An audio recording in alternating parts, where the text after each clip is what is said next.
We are starting really early. Today is Saturday, and I got to get started before it's even light.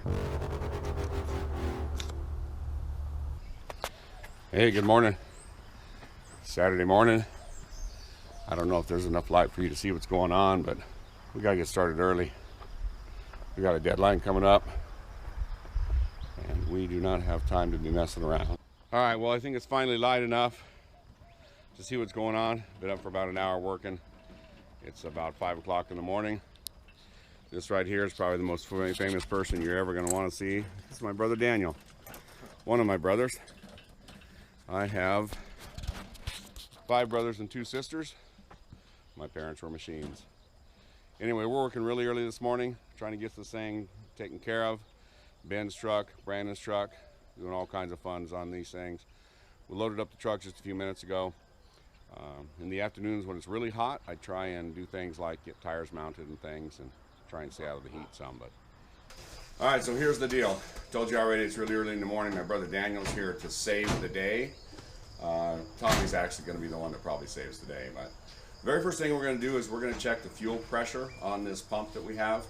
So you saw us yesterday do the redneck test, and it sprayed fuel. But you know, it could be 10 pounds and it would spray like that. And we have to have, I think it's 65 pounds to be able to run the injectors properly. And if you don't have the injectors running properly, you will not fire your car. So first thing we're going to do, we're going to check the fuel pressure. Keep your fingers crossed. All right, so Tommy is setting up the fuel pressure tester. We're just going to simply click it on. We're not even going to try and fire the thing. We're going to see what pressure we have. And since Daniel was dumb enough to come by and visit me, since he's down visiting his daughter and son-in-law and grandkids, we're putting his butt to work too. All right.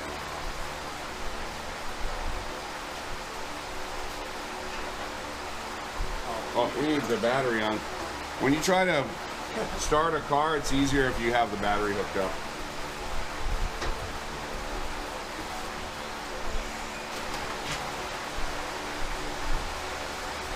Yeah, it's got 55 pounds. I think that's what's needed for an LS. Better off. Yeah, it should be enough to at least fire on that. Yeah. I think it's actually 45 pounds is all you need. By the way, that's not happy. We want it to be a fuel pump, not a computer. We'll do some more checks. All right, we were looking for our timing gun so we could check spark like a human being, but instead we're gonna do another redneck maneuver. See what you got. Hold on a second, Tommy. We're gonna see if we can see spark. All right, go ahead. No spark. Just so you guys can see, what we did was we pulled out a spark plug off from another engine. We hooked it in right here. That spark plug's hooked into that lead. This is the coil. And that should have been sparking right in between there. That's what ignites the fuel. We have no spark. That's a bad sign. Okay, so really quick, I'm not finding an exact wiring diagram for this ECM, but I'm not too concerned with that yet. What I'm finding right now is I just want to make sure that I have good circuitry on the positive side from the battery to the fuse block, and then I'll go from there and go back to the computer to see what we got there. Again, if you'll notice, this guy is unplugged. You don't want to do ohm resistance testing with the computer plugged in.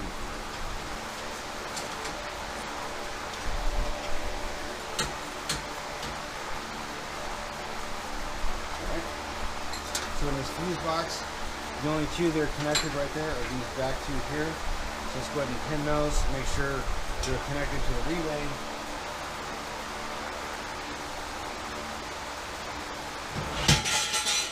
So in case you're wondering what I'm doing here, I'm starting to probe the computer bulkhead. I'm checking for grounds right now, and you can use just a teeny tiny drill bit and just kind of slip it in there. You can also use a paper clip, that works pretty good. And again, I'm checking for ohm resistance, and again, make sure that computer's unplugged. Okay, so unfortunately, these schematics that I'm pulling up is not giving me an exact pin number for the power supply for the ECM. We know that we're good here. We have power from the battery to the fuse block. The relay seems to be wired correctly. We have the trigger, power trigger, it's grounded. And we have the in and out. Alright, we're good. So now, what I'm going to do is I'm going to go back to probing the computer relay. I'm just going to leave a lead in there and then just go along the bulkhead and see what's the lights up here. What are you finding? Nothing there. Nothing grounded? So this computer, you know who we got this computer from, right?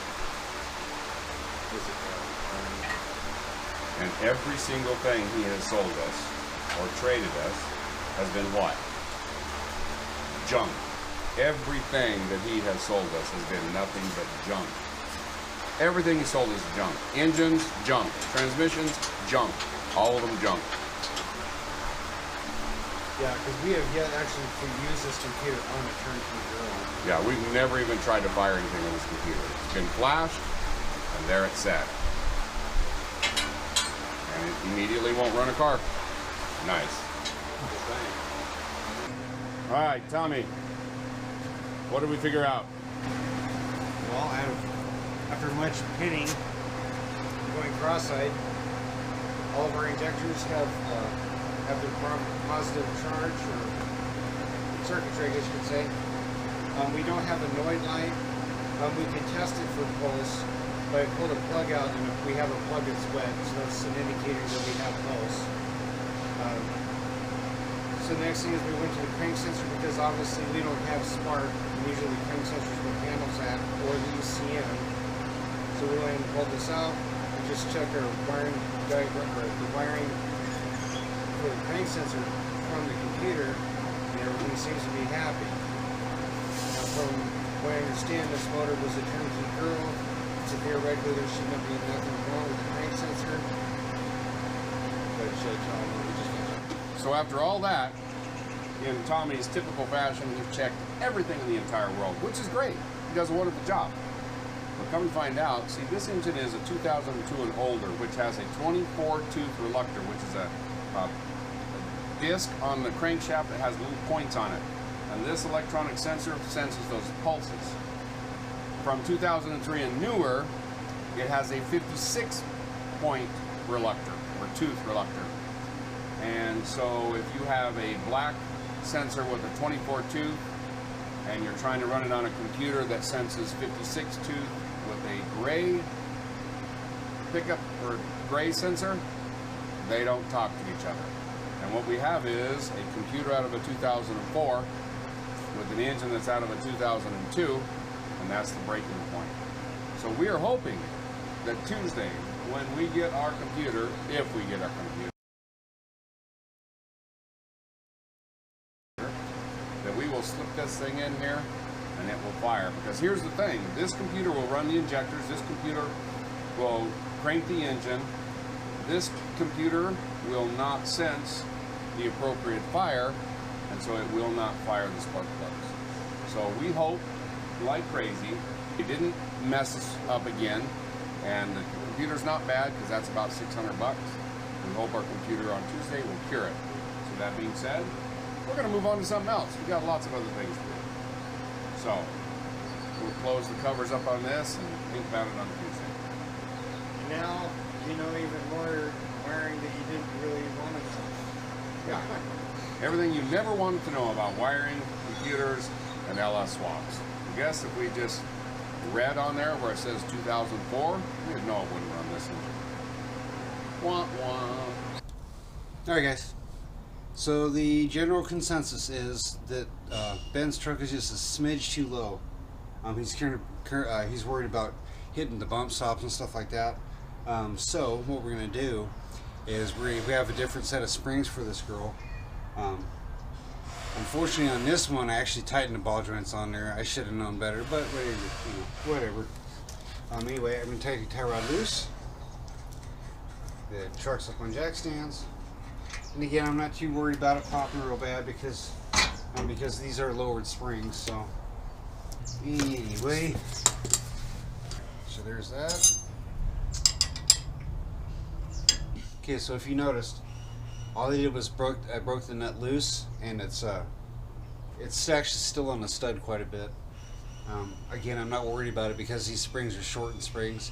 But if you're doing this with factory springs, she'll bang on you, you know. But anyway, always keep your nut on. you want it loose about that far. And then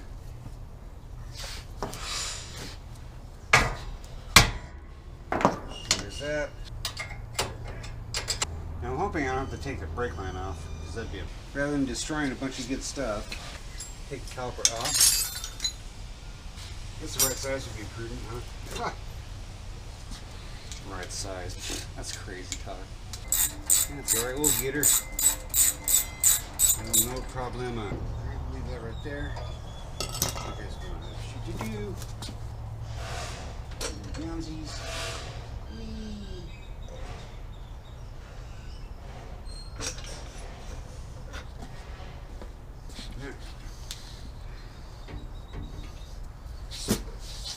The reason why it's fighting me is I actually tightened the bushings on this guy. So,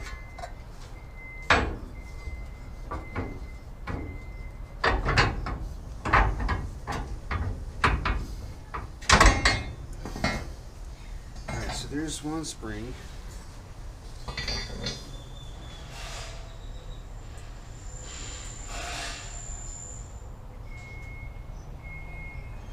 Looks like the new springs are about a ½ inch taller, 3/4 maybe. So, go ahead and put this guy in the hole here.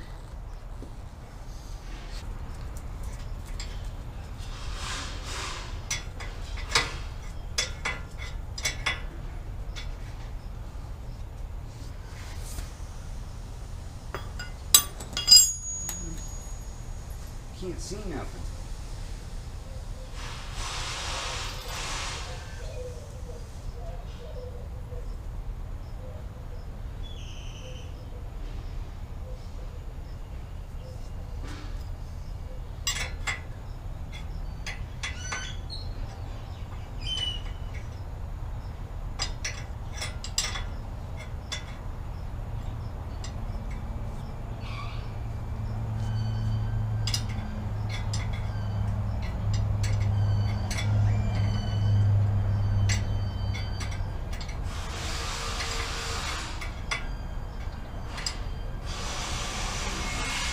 So that's just snug right now. Okay, I'll meet you on the other side. Alright guys, now we're on the passenger side. I have a ball joint loose. Our caliper's already loose. And yeah, we're looking good there.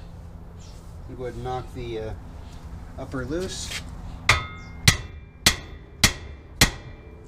There's that.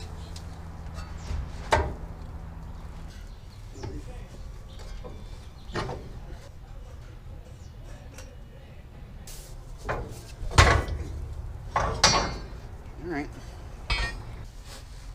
So as you can see, I fought that spring a little bit to get it in. So usually when you're actually doing this, ideally the truck needs to be pretty high up in the air. And again, if you guys are doing this at home, it's a lot easier to do this with the motor in it because you have weight that you can fight against, you know. So I keep kicking you guys. Kick it!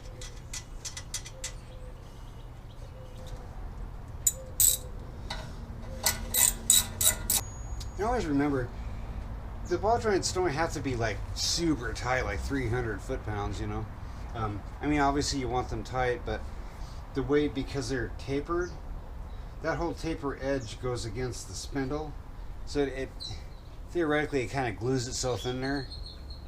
But yeah, you don't really have to kill them. I bet you probably wouldn't have to go past like 35, you know, 35 pounds on it or something like that. Anyway, so we're snug up here. These guys are good here. We're gonna take this and go put our tire rod back on. So now we can move all our fun. And we got some lug nuts there, and grab some front tires. Some tires. Alright guys, let's get some front tires on this thing.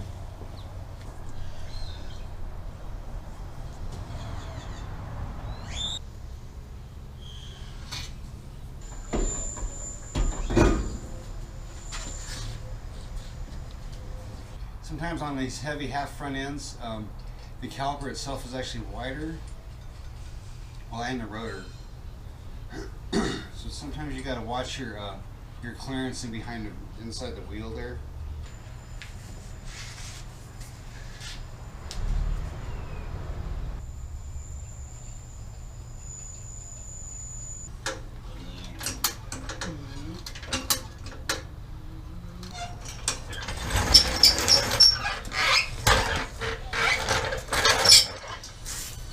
So now that it's down, we're going to go and bounce it.